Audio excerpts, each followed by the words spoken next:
22190 dari kelas AKS 5C. Di sini saya akan menyampaikan hasil observasi saya penentuan harga jual produk getuk crispy untuk mendapatkan laba melalui perhitungan biaya per unit produk dengan metode ABC atau Activity Based Costing. Nah, selanjutnya Activity Based Costing atau ABC pada biaya produksi. Penentuan biaya per unit produk merupakan biaya yang dikeluarkan untuk menghasilkan tiap satu unit produk, yang mana biaya dapat dihitung berasal dari pembebanan biaya ke objek biaya seperti produk, konsumen, pemasok, dan bahan mentah. Dalam manajemen dapat menentukan biaya per unit produk untuk berbagai kepentingan seperti dasar penentuan harga. Jika dalam manajemen mengetahui biaya produksi, maka akan dapat menentukan harga yang sekiranya tidak merugikan.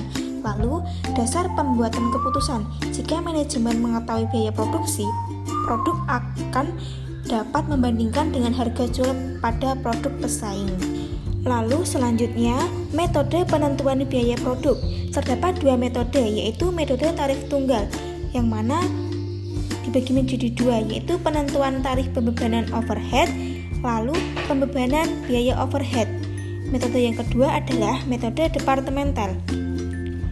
Metode ini merupakan pembebanan biaya overhead yang dilakukan pada setiap departemen dalam pabriknya.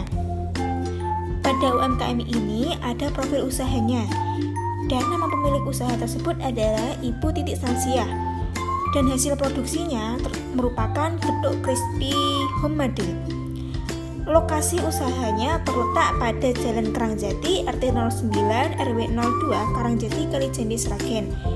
Lama produksi pemilik usaha ini sudah merintis usahanya sejak kurang lebih 2 tahun, di mana usaha yang dijalankan bergerak di bidang jasa dan pemesanan.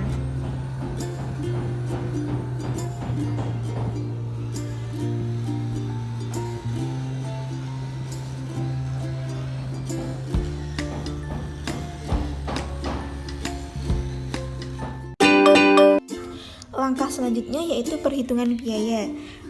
Pada biaya bahan baku disebutkan bahan-bahan untuk getuk crispy itu ada singkong yaitu 90 kg dengan harga 450.000, lalu kelapa parut 8 kg 240.000, gula pasir 6 kg 13.500, minyak goreng 30 kg itu 480.000, lalu tepung roti 10 kg dengan harga 155.000, gandum 8 kg dengan harga 84.500. Total dari biaya bahan baku adalah 1.490.500. Lalu pada biaya tenaga kerja langsung, pemilik usaha membuat tenaga kerjanya dalam pembuatan dan pengemasan, yaitu dengan 2 orang itu 50.000, sama dengan biaya tenaga kerja langsungnya adalah 100.000.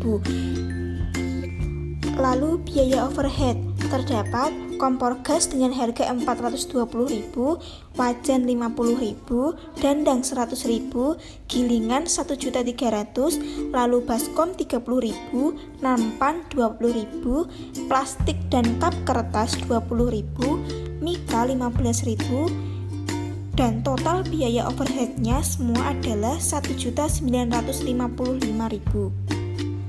Dalam perhitungan harga jual dan laba, total biaya produksi yaitu biaya bahan baku ditambah PTKL dan BOP sama dengan 1.490.500 ditambah 100.000 ditambah 1.955.000 dengan totalnya 3.545.500. Lalu total biaya produksi per bijinya dari 3.545.500 dibagi 2.800. Kenapa 2.800? Karena pemilik usaha menghasilkan produk getuknya dalam sebulan adalah 2.800 biji.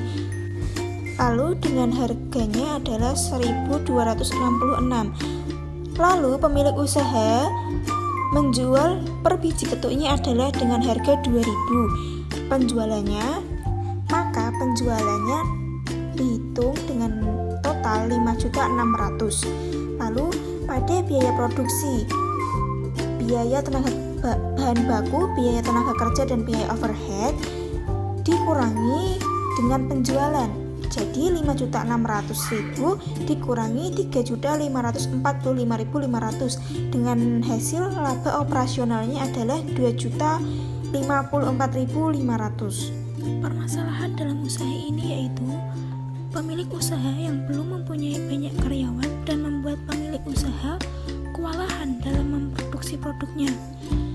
Jumlah karyawan hanya ada 2 orang. Dengan terbatasnya sumber daya manusia atau SDM sangat berpengaruh saat adanya banyak pesanan dari konsumen, sehingga waktu dan jasa pengerjaan dalam pembuatan pesanan menjadi sangat lambat.